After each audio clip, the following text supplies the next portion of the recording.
The farm life simulation series Story of Seasons, known as Bokujo Monogatari in Japan and formerly known as Harvest Moon in the West, has been around since its 1996 debut on the Super Famicom. There have been releases on a host of other systems in the near 3 decades since, and the Switch is already home to crossover title Doraemon Story of Seasons, remake Story of Seasons Friends of Mineral Town, and a port of an entry in the spin-off series Rune Factory with Rune Factory 4. Story of Seasons Pioneers of Olive Town is a brand new entry in the series and is just about to release on the Nintendo Switch. Will the Harvest Goddess be kind, or are we in for a bleak winter? I'm Glen Bolger, thank you to the publishing team for the review code, and now let's find out.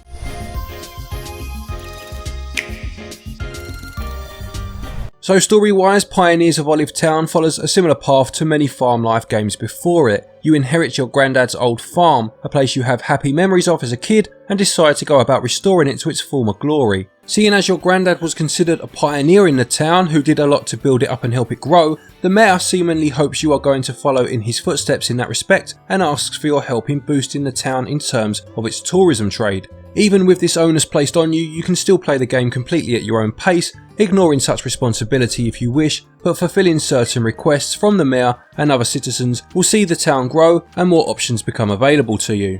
Let's start with the farm itself though, and you begin with not much more than a tent, a plot of land that is severely overgrown, and a dilapidated animal coop. You receive basic tools to begin with and can remove them from your tool bag and assign them to the item bar displayed at the bottom of the screen. They can then be cycled through with the D-pad and you can access any other items on your person from here. The number of bars you have, thus the amount of space you have, can be increased by upgrading your bag. Any actions on the farm or around the town in general will earn you XP, for example, tilling the land, growing crops, or even having conversations with your neighbours. These areas can all level up and will net you small perks, such as the ability to sow more seeds in one throw or gaining a higher level of crop when harvesting. I really liked this subtle growth of character stats and seeing what perks each new level brought. It encourages you to try and round your character out, spending more time on certain activities than perhaps you would otherwise have done.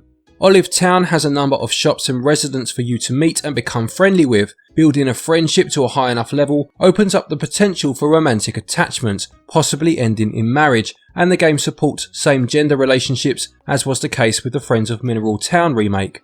Aside from this, there will be a number of events throughout the year, and these generally equate to some sort of minigame with prize money and trophies at stake, and the town is also where you will be able to purchase anything you need, such as seeds or tool upgrades. Let's then touch on the tourism side now. Any requests put to you by townsfolk will appear on the town hall notice board, and fulfilling such a request will net you a reward, but over time it will also see the town grow, be it via new businesses opening or by improving the overall look of the town.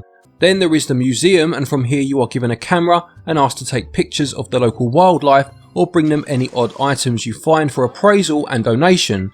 Replica items can be earned this way to display in your home, and anyone who has played Animal Crossing will be instantly familiar with this feature as it plays very similarly to the museum in that particular series.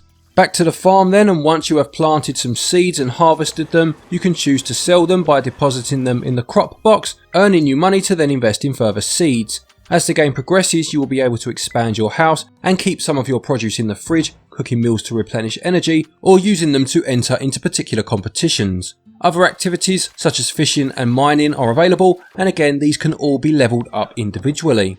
Then you have the harvest sprites. As you go about your working day, you will sometimes release small sprites from the ground. After a while you will be able to use these to improve aspects of your farm or character, plus the elemental sprites will eventually open up their worlds to you where you can partake in minigames to win sprite coins.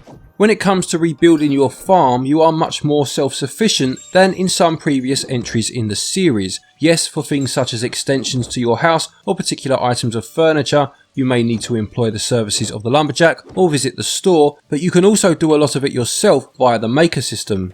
Basically, collecting materials such as wood, ore or stone will allow you to build maker machines that can then refine these very objects into lumber, ingots or brick. But you can also use these raw materials to build further items such as paths, walls, fences, and even things like sprinklers to help you water your crops. For me, the maker system is a little hit and miss. I liked the ease at which you could build new items for your farm, but I felt the maker machines themselves slowed down the accessibility of raw materials, especially in the early game, unless you wanted to fill your farm with various making machines.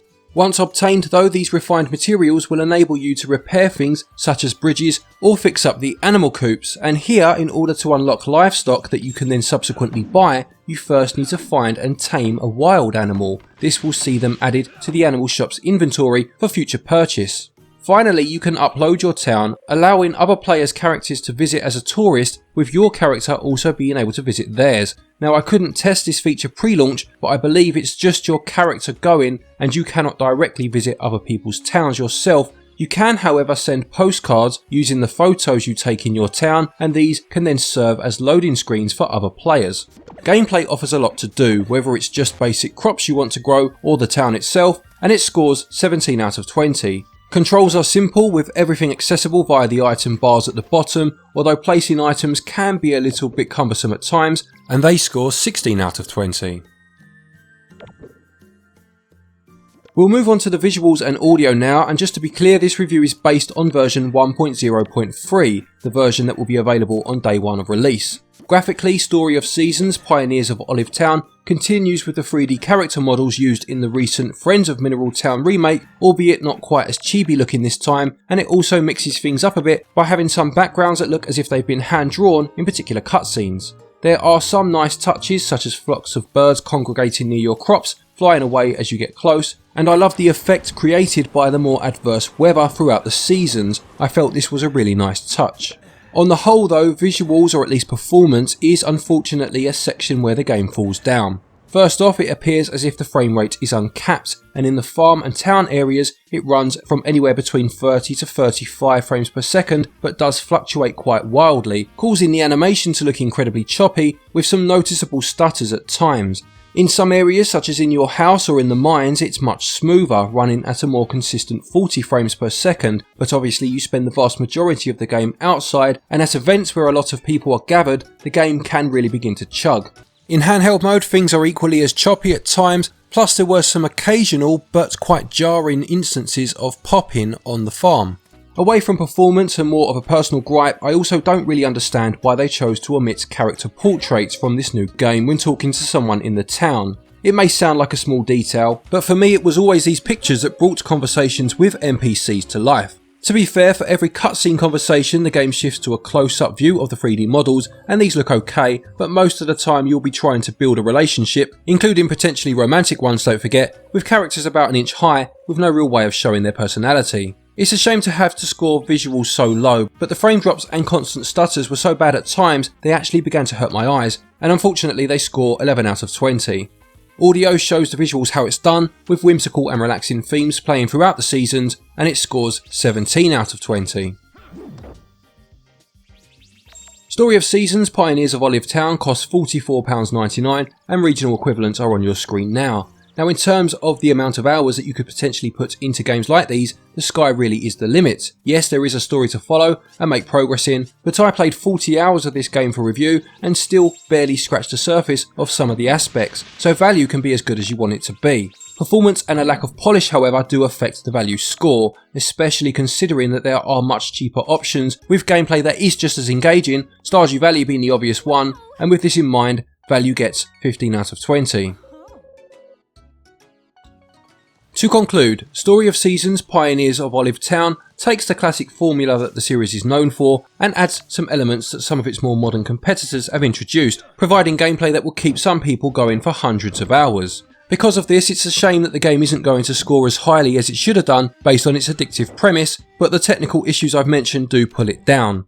If you love Story of Seasons and can overlook the performance, then prepare to love it all over again. But it's a shame that the game for the 25th anniversary of the series wasn't shown the same level of love in some aspects whilst in development.